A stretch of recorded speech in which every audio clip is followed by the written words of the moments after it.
इस कहानी की शुरुआत में हम स्टीव नाम के एक लड़के को देखते हैं जो माइंस में जाकर खजाने ढूंढना चाहता था, पर माइन में मौजूद एक बूढ़ा उसे वहां से भगा देता है क्योंकि बच्चों के अंदर जाने पर मनाही थी। स्टीव जब बड़ा हुआ तो वो अपनी जिंदगी से बिल्कुल खुश नहीं था। उसकी जिंदगी काफी बोरिंग चल रही थी, पर एक दिन उसे वापस से माइंस का ख्याल आया। वो पूरी तैयारी के साथ माइन में आ गया। बूढ़े ने वापस उसे रोकने की कोशिश की, पर स्टीव बचकर अंदर चला गया और उसने खुदाई करना स्टार्ट कर दिया। खोदते खोदते उसे दो रहस्यमय आर्टिफैक्ट मिले। एक था ऑर्ब ऑफ डोमिनेंस और दूसरा था अर्थ क्रिस्टल। स्टीव ने जब दोनों को कंबाइन किया तो एक दूसरी दुनिया का पोर्टल खुला जो था माइनक्राफ्ट का ओवरवर्ल्ड। वो जगह काफी ज्यादा खूबसूरत थी। स्टीव को ओवरवर्ल्ड काफी पसंद आया क्योंकि यहाँ वो अपनी किसी भी कल्पना को आकार दे सकता था। उसने कई सारे घर बनाए। एक दिन उसे भेड़िए की आवाज आई जो उसे खाना चाहता था, पर स्टीव ने उसे एक हड्डी देकर अपना दोस्त बना लिया जिसका नाम डेनिस था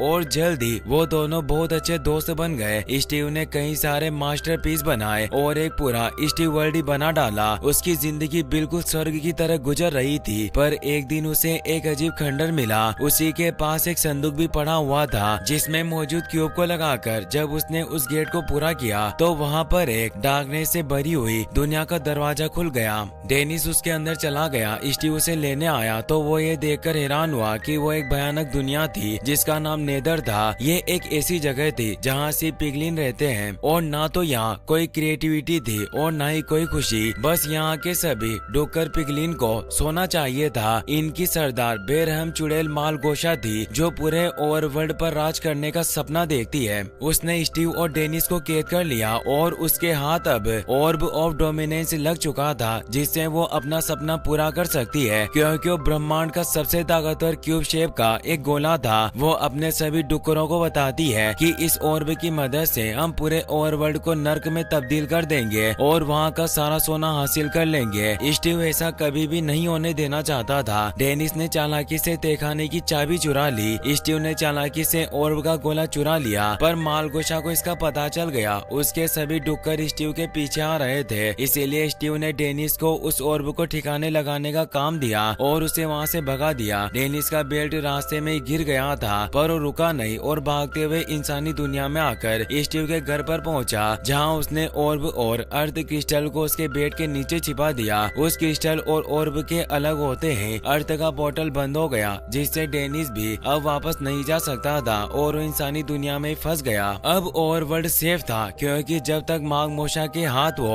ऑर्ब नहीं लगेगा वो ओवरवर्ल्ड का कुछ नहीं बिगाड़ सकती। अब हमें गेरेट नाम के एक आदमी को दिखाया जाता है जो इडाओ के चुगल्स में द ओवरवर्ल्ड नाम का एक वीडियो गेम स्टोर चलाता है। गेरेट 90 के दशक में एक फेमस वीडियो गेम चैंपियन था। उसका एक कचरा पछाड़ मुंह काफी फेमस हुआ जिससे उसका नाम द गार्बेज मैन पड़ा और उसे काफी फेम और पैसे मिले, पर अब वो नाकारा और मोटे इंसान के सिवा कुछ नहीं रहा। उसके वीडियो गेम स्टोर पर कोई नहीं आता। उसके लिए आज एक एविक्शन नोटिस आता है क्योंकि उसने इस जगह का काफी वक्त से किराया नहीं भरा था। गेरेट परेशान था। उसे अब एक ऐसी चीज की तलाश थी जिससे वो वापस फेमस हो जाए। वो एक स्टोरेज ऑक्शन में आता है जहां वो टेड से मिलता है जो ही इस ऑक्शन को चलाया करता था। वो बताता है कि मैं जिस लोकर के सामान की बोली लगाने वाला हूँ उसमें तुम्हारे काम की एक खास चीज है जो 1987 की अटारी कॉस्मोस गेम है। गेरेट इससे खुश हो गया। वो सबसे ज्यादा $900 की बोली लगाकर उस स्टोरेज को खरीद लेता है, पर जब उस